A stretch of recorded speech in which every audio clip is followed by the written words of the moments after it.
الصلاۃ والسلام علیکہ رسول اللہ وعلی آلہ وصحبہ یا حبیب اللہ۔ اچھا، جب خانہ کعبہ کی تعمیر ہوئی علیہ وسلم کے دور کے اندر، تو حجر اسود کو جب لگانے کا ٹائم آیا نا، تو جتنے بھی سردار تھے قریش کے آس پاس، جو بھی سردار تھے مکہ کے، عرب کے، وہ سب کے سب آپس میں لڑنے لگے کہ یہ میں لگاؤں گا، یہ میں لگاؤں گا، یہ میں لگاؤں گا۔ تو اس طرح جو ہے سب کے سب قریش مکہ کے جو قریش مکہ سردار تھے، وہ سب کے سب لڑنے لگے۔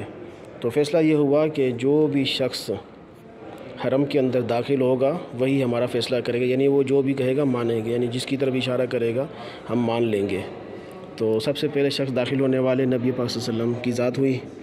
تو انہوں نے جو فیصلے کے لیے کہا تو آپ نے فرمایا ہے کہ ایک کام کرو، ایک کپڑا لے کے آؤ، ایک چادر لے کے آؤ، اسے جو ہے نا زمین پہ بچھا دو۔ تو یہ اسی چیز کی نشانی ہے۔ انہوں سب نے زمین پہ چادر بچھائی اور تمام سرداروں سے فرمایا ہے کہ 5 6 7 8 10 جتنے بھی تھے، اور فرمایا کہ تم سب کے سب مل کے ایک ایک کونے سے اس چادر کو پکڑ لو۔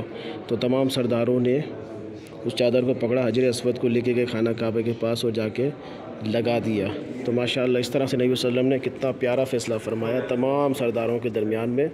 حالانکہ بہت بڑی لڑائی جھگڑے کا معاملات بن چکے تھے، تو صلی اللہ علیہ وسلم یہ بہترین فیصلے کی ایک نشانی ہے ماشاءاللہ۔ میرے نبی کا ہر فیصلہ سب سے بہترین، سب سے اچھا فیصلہ ماشاءاللہ۔ ہمارے نبی کے بڑے احسانات ہیں ہمارے اوپر۔